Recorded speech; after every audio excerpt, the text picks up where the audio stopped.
Media Islamnet dan radio kesayangan Anda menghadirkan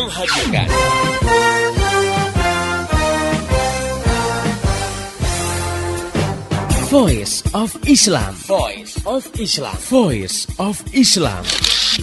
Saya pernah nonton satu acara televisi, di situ ada party, pesta-pesta di sebuah diskotik, lalu dibikin kuis. Cuman kuis itu syaratnya hanya boleh diikuti oleh pengunjung yang bawa alat kontrasepsi, alias kondom.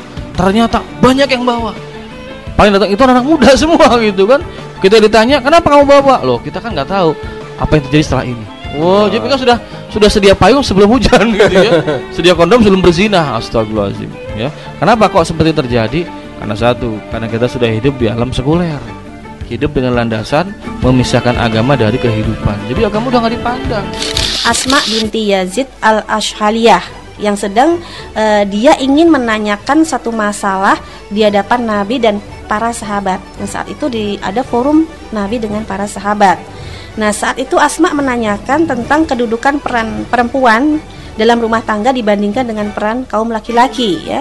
Bagaimana posisinya? Apakah perempuan itu bisa meraih pahala yang seperti laki-laki lakukan gitu ya? Nah, saat itu Rasulullah memuji pertanyaan yang diungkapkan Asma itu di hadapan para sahabat. Nah, ini kan menggambarkan ya bahwa saat itu Asma berbicara, kan ada suaranya di hadapan para sahabat dan Rasulullah memuji dan membiarkan, dan ini menunjukkan bahwa suara itu bukan aurat gitu. Dalam Islam, kehidupan laki-laki dan perempuan itu diatur baik dalam kehidupan umum, misalnya dalam pergaulan di sekolah, di terminal, di jalanan umum, di perkantoran ya gitu. Dan juga di dalam kehidupan khusus di dalam rumah. Jadi memang Islam sudah memberikan batasan-batasan di mana laki-laki dan perempuan itu di dalam bergaul, berkomunikasi itu memiliki aturan-aturan tertentu. Jadi bukan berarti dengan diatur dipisahkan gitu ya kehidupan laki dan perempuan, benar-benar laki perempuan tuh nggak boleh ngomong, nggak boleh ketemu gitu. Ada yang mungkin menganggap kejem banget Islam tuh ya, jadi kayak di karantina gitu laki dengan perempuan. Tidak demikian. Namun ini catatan pentingnya, bukan berarti diperbolehkan jadi segalanya jadi boleh gitu ya. Dalam persoalan yang bersifat pribadi, nah ini tidak boleh laki-laki dan perempuan yang bukan mahramnya itu menjalin hubungan khusus gitu ya tanpa disertai mahram.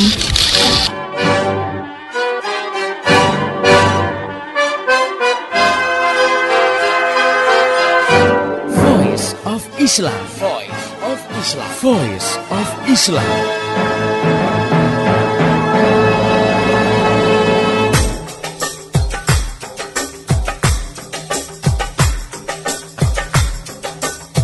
Halo Indonesia, Assalamualaikum warahmatullahi wabarakatuh.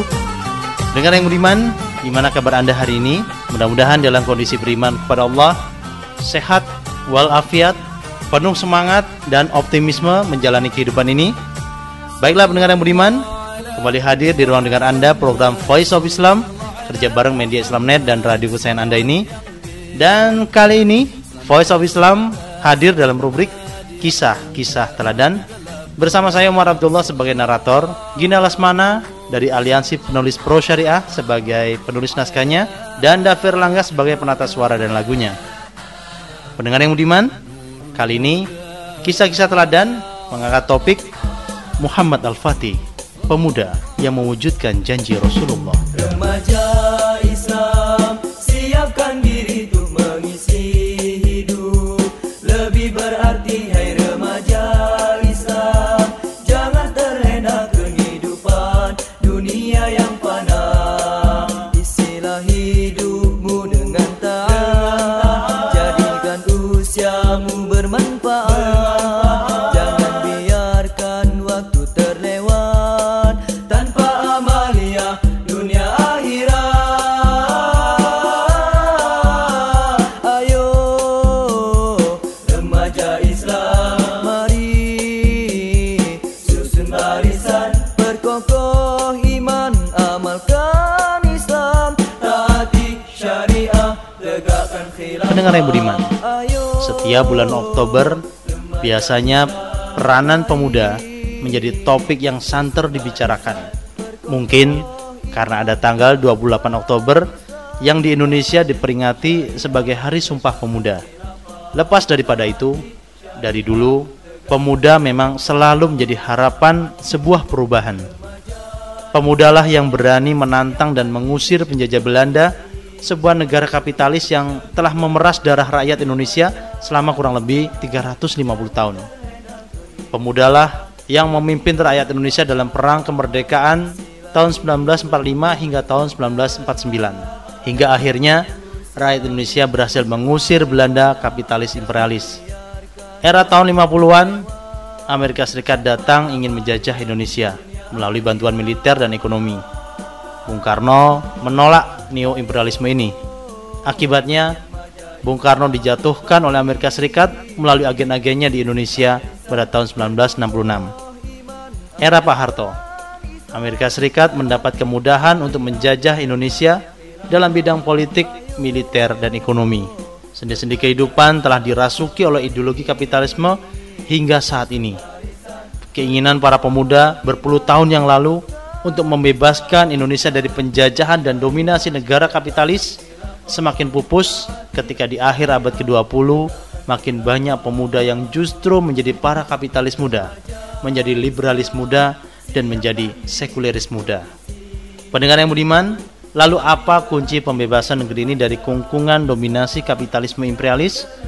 Apa yang harus para pemuda perbuat agar Indonesia terbebas dari penjajahan politik, ekonomi, dan militer negara-negara kapitalis? Maka ada baiknya kita meneropong jauh ke abad 15.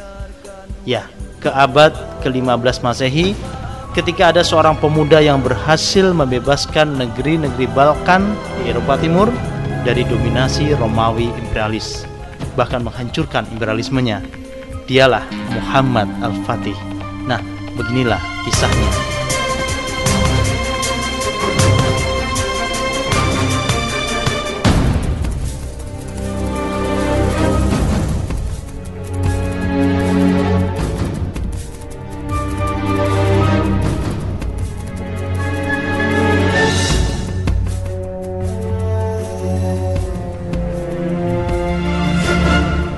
Pendengar yang beriman, Muhammad Al-Fatih adalah Sultan Utsmani ke-7 yang memerintah Kesultanan Utsmani.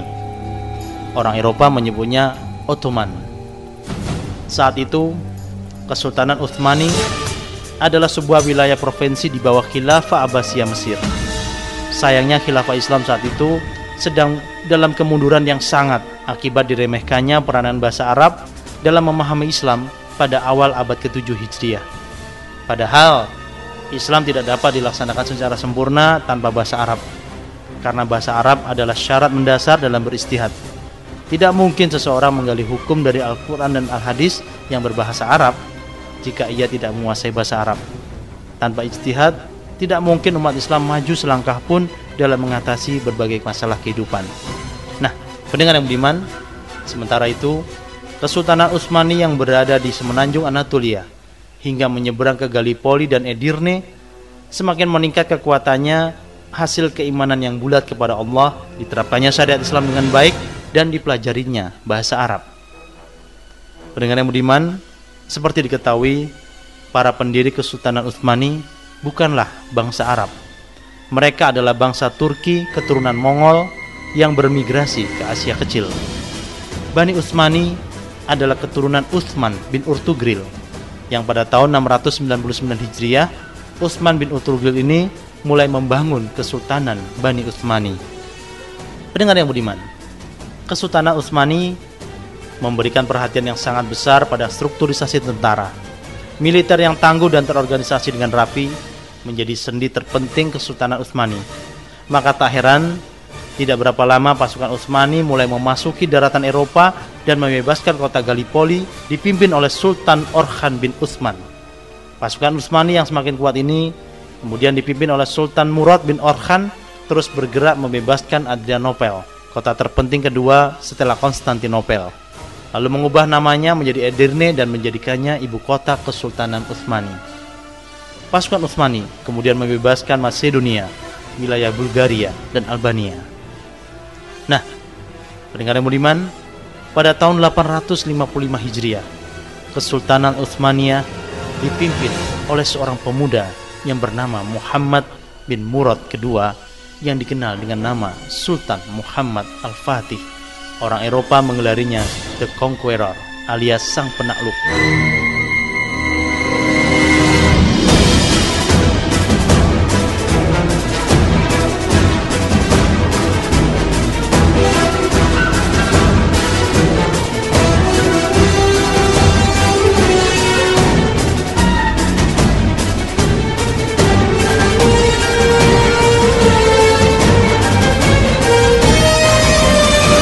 Saat menjadi sultan, usia beliau baru 22 tahun. Gelar Al-Fatih yang berarti sang pembebas diberikan setelah Sultan Muhammad berhasil membebaskan kota Konstantinopel.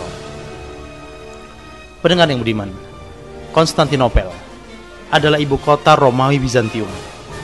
Bizantium adalah kekaisaran Romawi yang imperialis yang suka menjajah negeri-negeri lain baik di Eropa, Asia, dan Afrika. Konstantinopel merupakan salah satu kota terbesar dan terpenting di dunia saat itu. Peran inilah yang membuat Konstantinopel mempunyai nilai strategis dalam percaturan politik dunia. Konstantinopel yang dibangun pada tahun 330 Masehi oleh Kaisar Konstantin dikelilingi lautan dari 3 sisi sekaligus: Laut Marmara, Selat Bosporus, dan Tanduk Emas. Dari arah laut, kota ini dijaga dengan rantai yang sangat besar hingga tidak memungkinkan kapal-kapal musuh masuk ke dalamnya. Dan dari arah darat, kota ini dijaga dengan pagar-pagar yang sangat kokoh dan benteng-benteng yang kuat.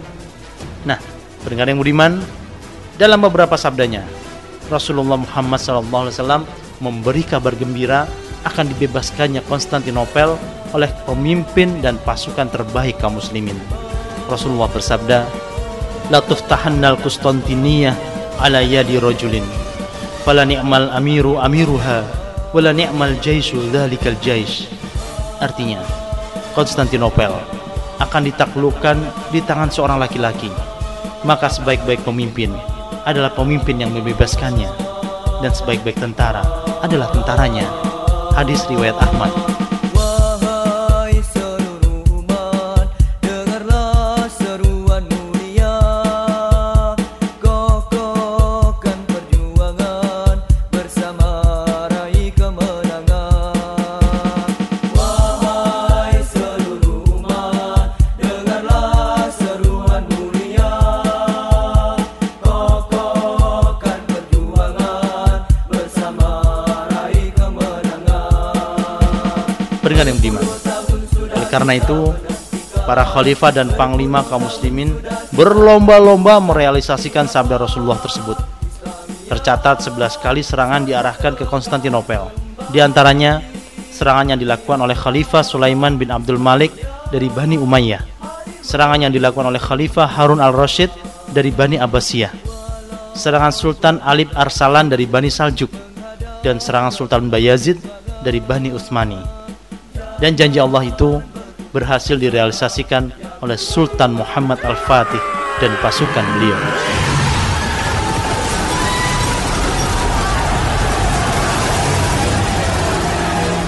Pendengar yang beriman, Sultan Muhammad Al-Fatih adalah seorang pemuda yang memiliki keimanan yang kokoh, jauh dari tipu muslihat dunia. Seorang pemuda yang mencintai Islam dan berusaha mewujudkan apa yang ada di dalam Al-Quran dan As-Sunnah.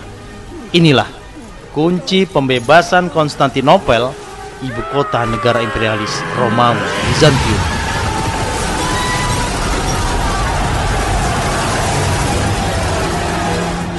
Pendengar yang beriman, untuk membebaskan Eropa dari imperialis kuno ini, berbagai persiapan beliau lakukan. Beliau memperkuat militer Utsmani hingga 250.000 personel, sebuah jumlah yang sangat besar untuk masa itu.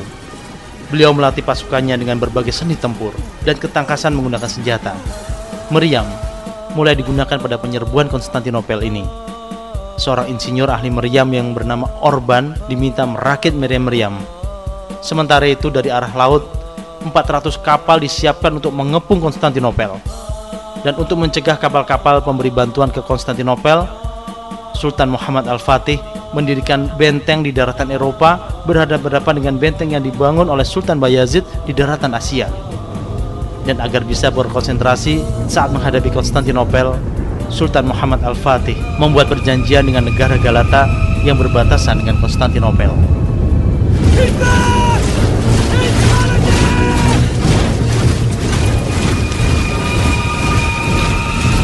Pendengar yang budiman, pada hari Kamis, tanggal 26 Rabiul Awal 857 Hijriah, berkumpullah pasukan Utsmani di dekat Konstantinopel. Sultan Muhammad berpidato di hadapan mereka dengan berapi-api.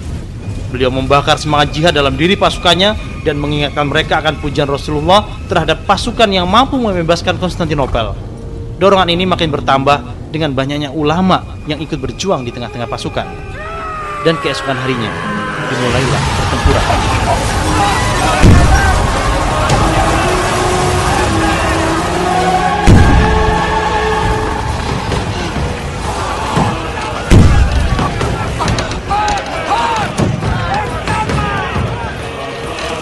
Pendengar yang beriman, pasukan Muhammad Al-Fatih menyerang Konstantinopel dari darat dan laut, menghujaninya dengan peluru-peluru meriam. Agar bisa mendekati pantai Konstantinopel dengan kecerdasan yang luar biasa, kapal-kapal Utsmani yang berlabuh di Basikatasi di Selat Bosporus ditarik ke tanduk emas melalui tanah berbukit yang berjarak 3 mil hanya dalam waktu semalam. Pendengar yang beriman, setelah 53 hari bertempur, pada jam 1 pagi, hari Selasa, 20 Jumadil Ula 857 Hijriah, atau bertepatan dengan 29 Mei 1453 Masehi, dilakukan serangan umum ke Konstantinopel dari darat dan laut.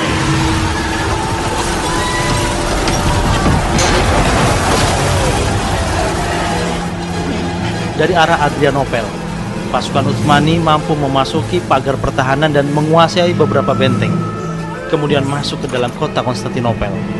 Kaisar Konstantin terbunuh dalam serangan umum ini. Konstantinopel pun berhasil dibebaskan. Allahu Akbar.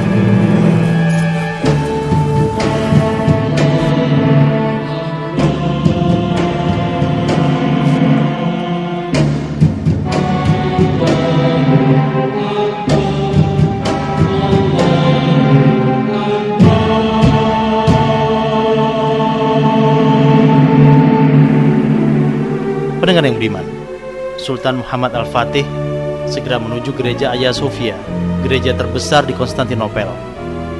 Di sana telah berkumpul banyak penduduk Konstantinopel beserta para rahib dan pendeta. Kepada mereka, Sultan Muhammad Al-Fatih memberikan jaminan keamanan dan diminta pulang ke rumah masing-masing dengan tenang. Menyaksikan hal ini, banyak di antara para pendeta yang masuk Islam. Sultan Muhammad Al-Fatih memberikan hak-hak beragama kepada para pemeluk Kristen dan tidak dipaksa masuk Islam. Sultan memerintahkan penduduk Kristen Konstantinopel memilih ketua uskup yang baru. Setelah itu, Sultan Muhammad Al-Fatih mengubah gereja Hagia Sophia menjadi Masjid Hagia Sophia agar bisa dipakai sholat Jumat pada Jumat itu.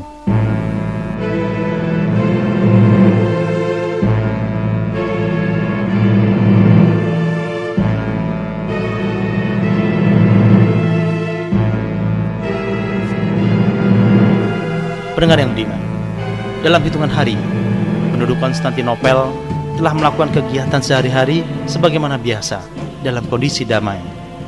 Konstantinopel kemudian dijadikan ibu kota Kesultanan Utsmaniyah dan diubah namanya menjadi Islambul yang bermetamorfosa menjadi Istanbul yang berarti kota Islam. Syariat Islam pun diterapkan di sana. Berita pembebasan Konstantinopel ini disambut gembira oleh seluruh kaum muslimin di semua kawasan Asia dan Afrika, khususnya di Mesir, Hijaz, Persia, dan India. Pendengar yang beriman, setelah berpuluh tahun membebaskan negeri dari kungkungan perbudakan imperialis besar seperti Romawi Bizantium, Sultan Muhammad Al-Fatih, sang pembebas, wafat pada tanggal 4 Rabiul Awal 886 Hijriah atau 3 Mei 1481 Masehi di Iskandar. Salam atasmu wahai sang pembebas. Semoga Allah memberikan rahmatnya kepadamu dan menetapkanmu dalam keluasan surganya.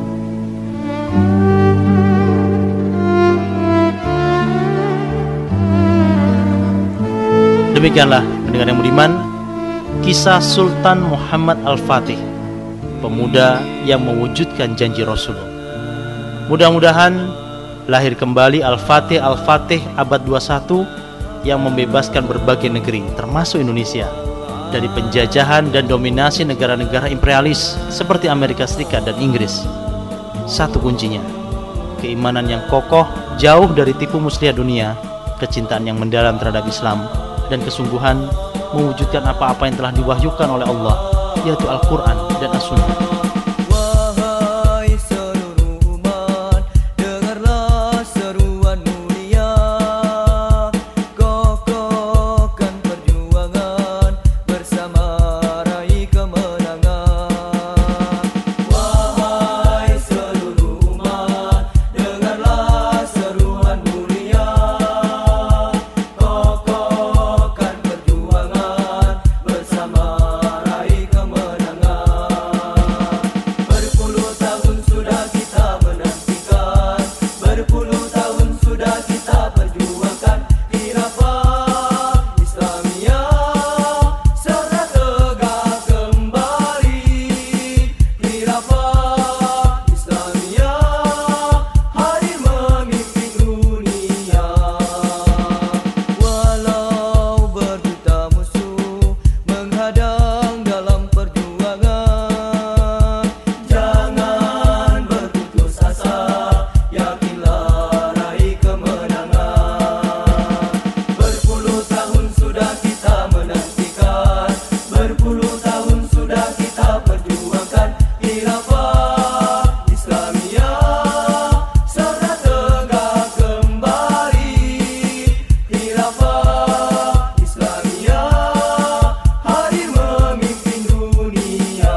Demikian tadi pendengar yang budiman, kisah-kisah teladan hari ini.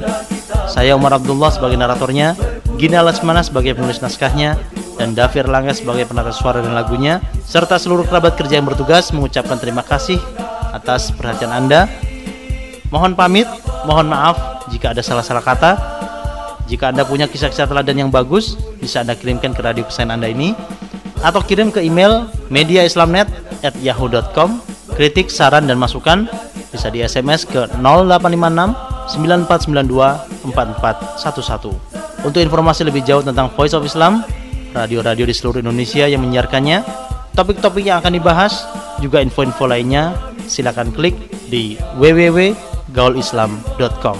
Sampaikan apa yang telah Anda peroleh dari acara ini kepada yang lain, agar rahmat Islam bisa segera tersebar luas, termasuk di kota Anda yang tercinta ini. Mari menimbang masalah dengan syariah. Assalamualaikum warahmatullahi wabarakatuh. Demikian tadi Voice of Islam. Semoga hikmah yang terkandung bermanfaat untuk kita semua. Amin amin amin ya robbal alamin. Kembali bisa Anda dengarkan Voice of Islam. Menghadirkan topik-topik seputar kehidupan kita esok hari di waktu dan gelombang yang sama.